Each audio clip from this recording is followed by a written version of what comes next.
What's this? You don't understand even this. Can we really trust such a company with our precious land? In a business meeting, my boss fell silent, unable to answer the landowner's question. Let's pretend this conversation never happened. Or better yet, arrange for someone who can understand the situation to come talk. I responded to the landowner, who was trying to end a conversation. Please wait. I know that this land is very special and cherished. It was originally a bustling town center, a place where people gathered. If you entrust it to our company, I'm sure we can make it a wonderful place again. My words made the landowner's eyes widen. And my boss looked surprised too. How do you know this area was a town center? Even people who have lived here for a long time don't know that, as it was a small town. Why do you know? I smiled at his question and began to speak. My name is Mike. Currently, I live with my grandparents near our family home, working part-time at a real estate company.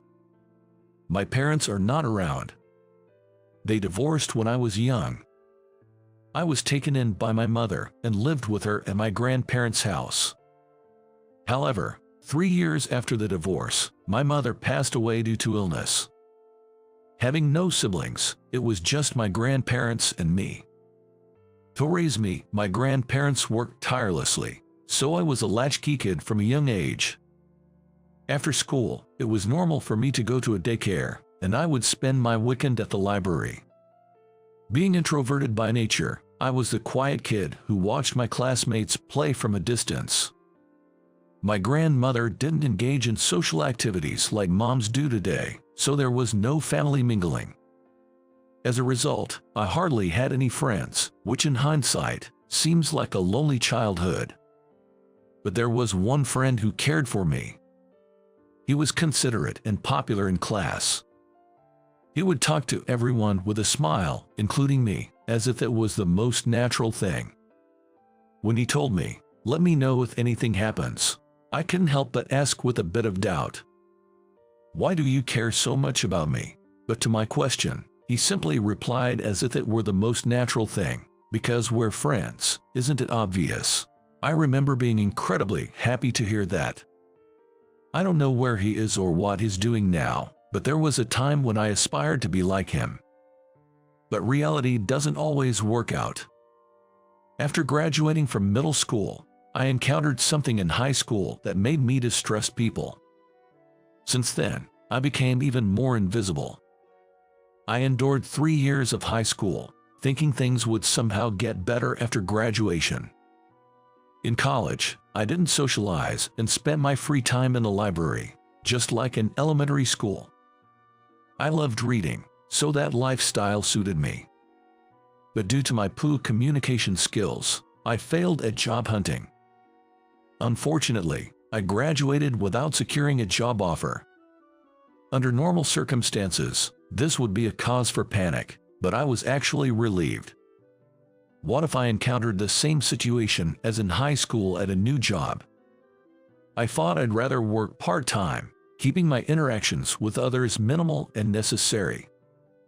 That's how I found an office job at a real estate company near my home. It was simple administrative work. The job posting, requiring no specific educational background or resume, seemed perfect for me. Having a degree but preferring to be perceived as an ordinary high school graduate, I thought I could work quietly without drawing attention. My assumption was correct.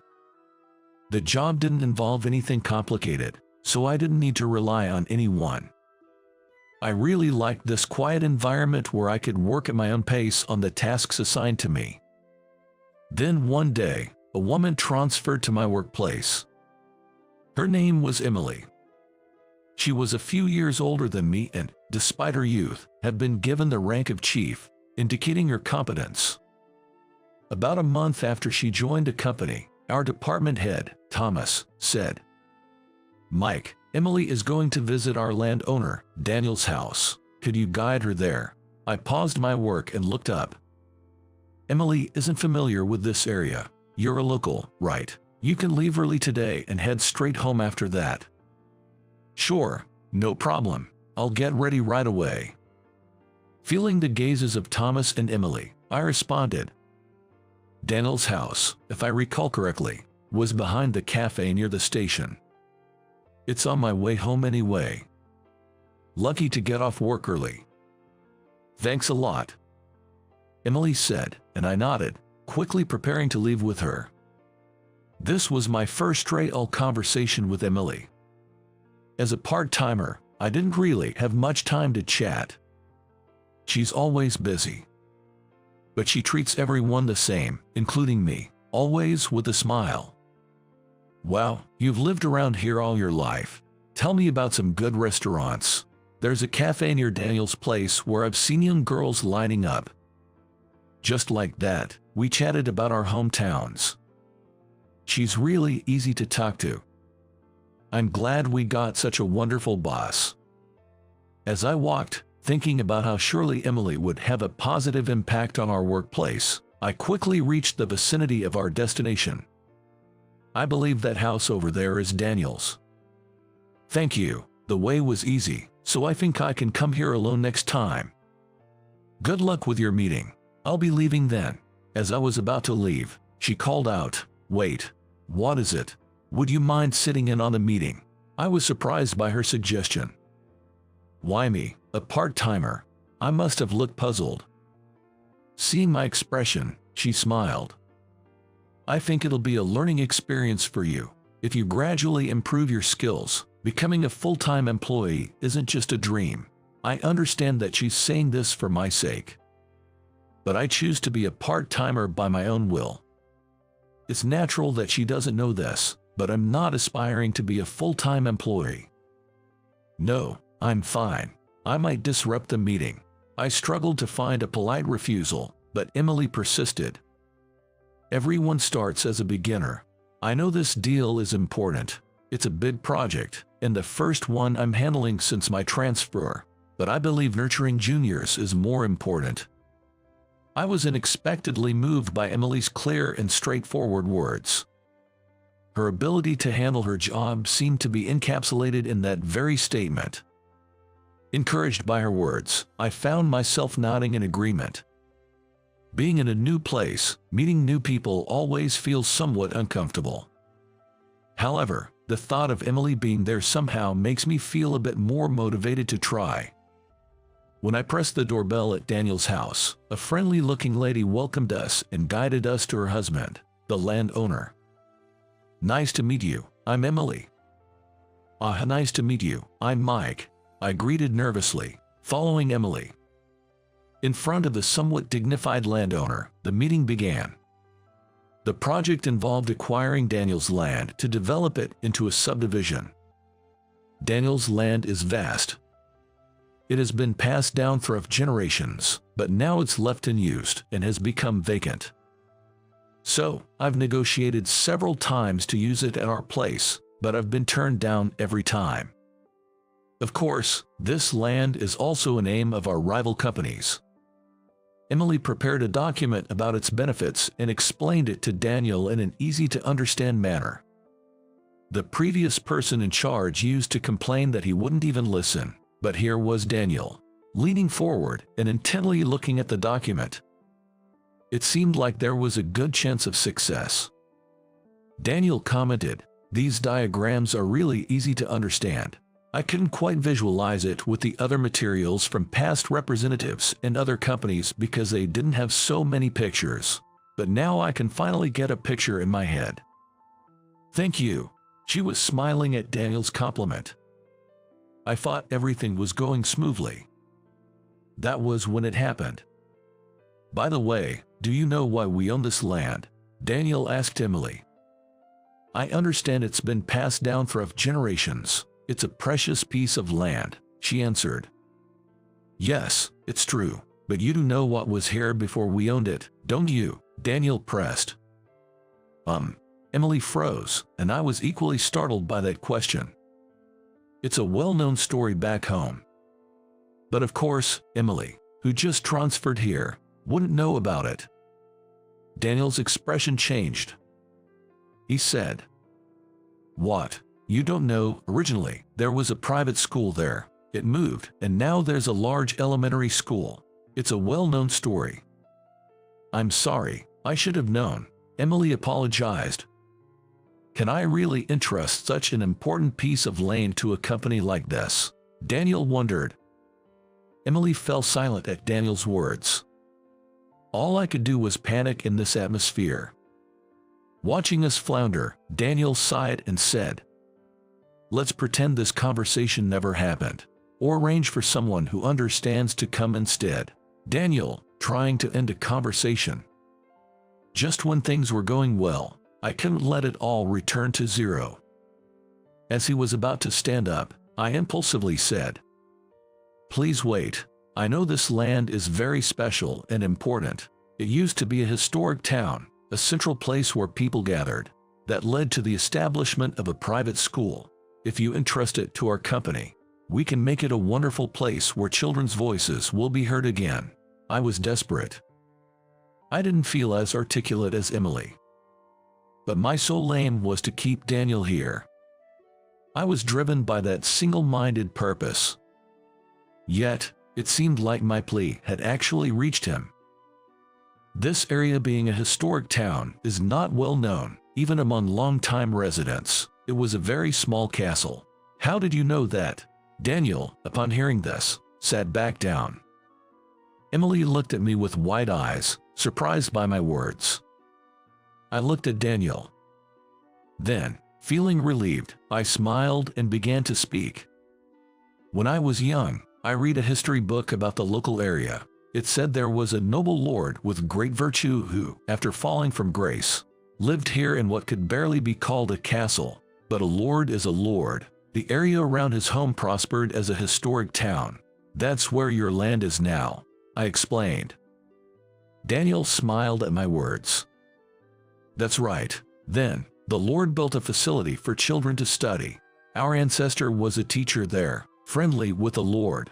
Eventually, he inherited the facility, which later became known as a private school, and our family continued to teach there, he recounted. So, it has been carefully passed down to you. You have a remarkable piece of property, I complimented. With little experience in human relations, I cobbled together words for models to say to him. My heart was pounding, but I managed to keep the conversation going. Now, all that was left was to pass the baton back to Emily. It's such a precious land. I can understand your wish to preserve it, but leaving it as is would be a waste of a treasure. With Emily, it will surely become a bustling, vibrant place again, I encouraged. Daniel's gaze then shifted to Emily. Yes, I guess it would be a waste to just leave the land unused like that. Can I count on you? Daniel said. Yes, absolutely, Emily replied with joy. At Emily's happy response, Daniel, I, and everyone else were all smiles. And so, we successfully sealed the deal. Then, I'm counting on you, Daniel said as he bid us goodbye. As he left, both Emily and I greeted him. It was about 2 hours past the regular working hours. I wondered if I'd get paid for the overtime, but my spirits were high. It was the first time I had felt such a sense of accomplishment at work. Mike, you really saved the day. How about I treat you to dinner as a thank you? She suggested. I glanced at the clock. Indeed, I was getting hungry. We had worked hard past our regular hours. It wouldn't hurt to accept a treat. So, I agreed and, after returning to the office to drop off the documents, went to a nearby restaurant with Emily. Order whatever you like, Emily exclaimed. Then, is steak okay? I asked. Of course, she replied. Taking her at her word, I ordered a steak. She had a salad.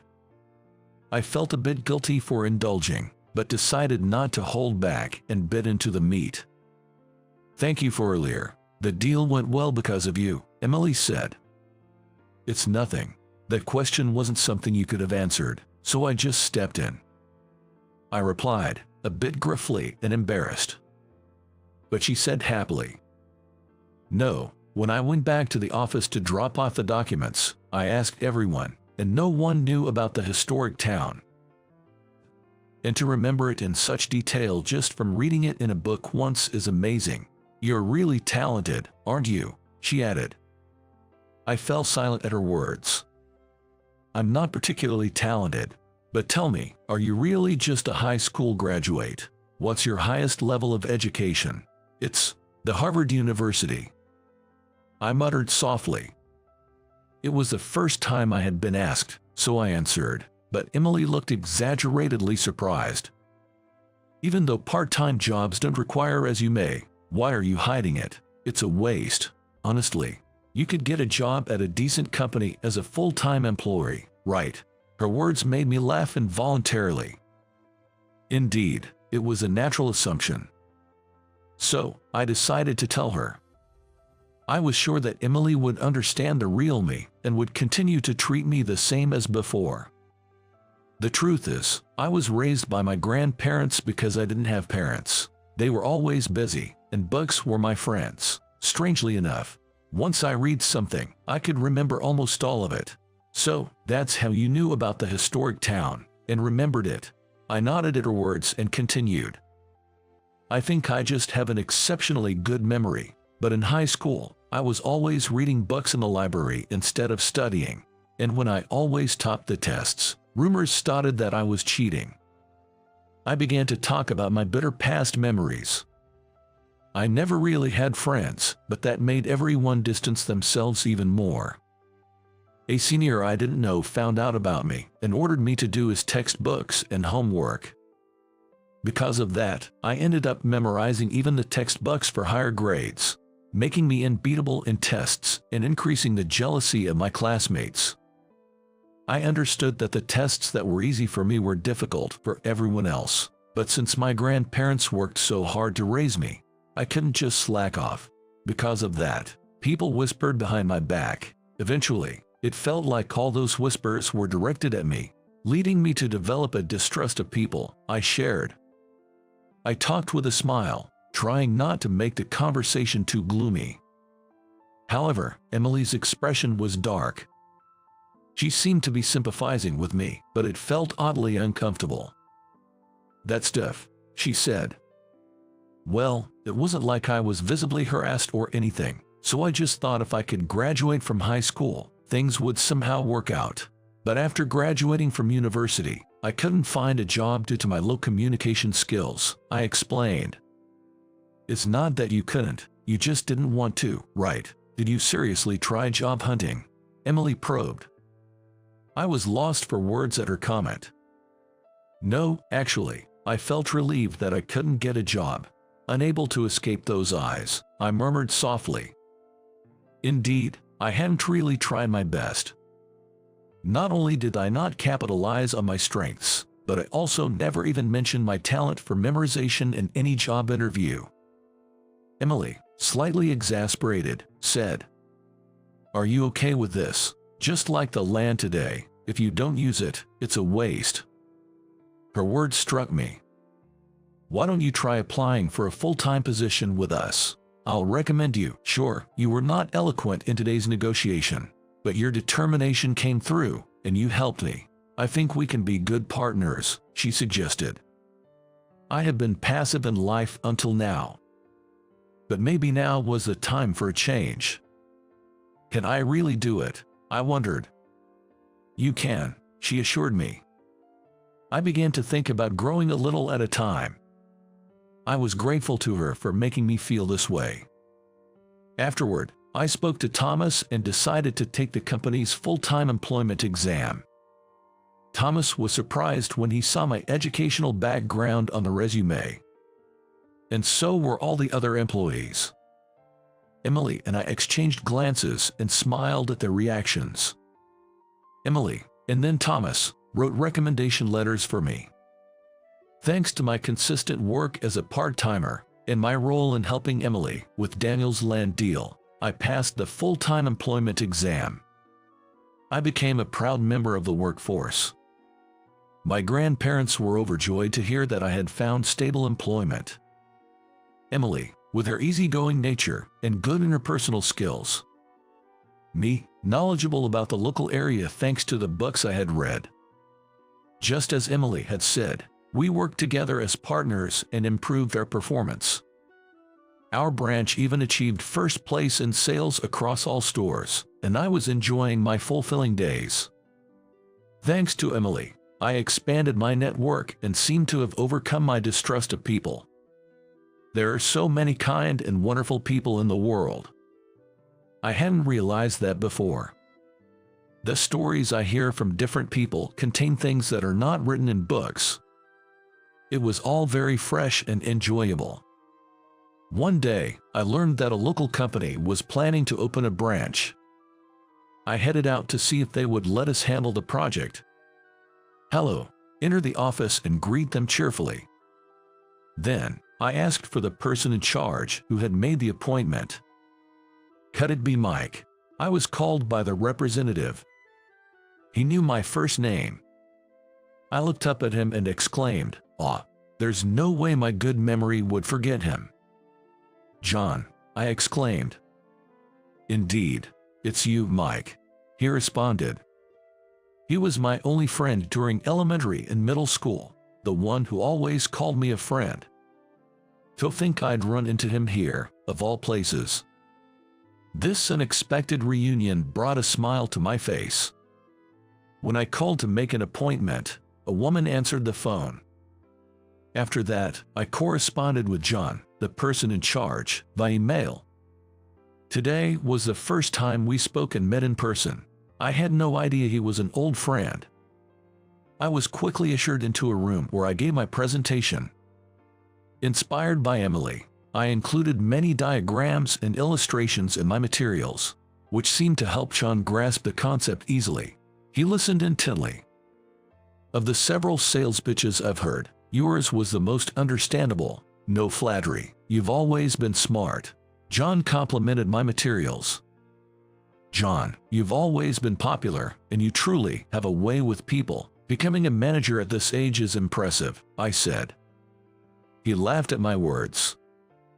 The meeting ended on a good note, and he seemed positively inclined to consider our proposal. Later, he formally requested our services, and I showed John several potential sites. After internal discussions at his company, they decided to proceed with the construction. Since then, I've been indebted to John both professionally and personally. Whenever he knew someone looking for a real estate company, he'd refer them to us, contributing to my own success. In turn, I introduced my contacts to John, maintaining a mutually beneficial relationship. 5 years have passed since then. Dad, I'm going to play with Jesse on the 13th. Can I go? Weren't you going to Tiff's house on the 13th? Oh no, I forgot. Maybe we can all hang out together. I smiled at my wife, who always had a wide network of contacts. Mom, get it together. I'm blessed with a cute daughter, and I'm very happy. Mom's busy too, you know, since Dad has such a good memory. Managing the schedule is his job. Laughing at our daughter's words, my wife, Emily, who used to be my boss at the company, agreed. As work settled down, I grew to admire her character and respect her for all she is, especially for how she changed my life. I wanted to make her happy. We get married, and now our daughter is already 3 years old. She's a talkative little girl, just like her mother. We built our house in a corner of the subdivision connected to us by Daniel, living happily ever after. Many families live nearby, and we exchange smiles with our neighbors. I think the area has regained its vibrancy. Daniel was overjoyed when he found out we got married and lived here. Though he's no longer directly involved, he has a special connection to this land and greeted us during one of his walks. I wouldn't have been able to grasp this happiness if I had remained as I was. Living openly with one's talents and turning bitter experiences into growth is important. I owe so much to my wife, who gave me this opportunity. Our daughter will surely go through various experiences. Even if she struggles with relationships, meeting trustworthy people will help her discover a new self, just like I did. And in this happy home, I want to teach her that she can surely find happiness.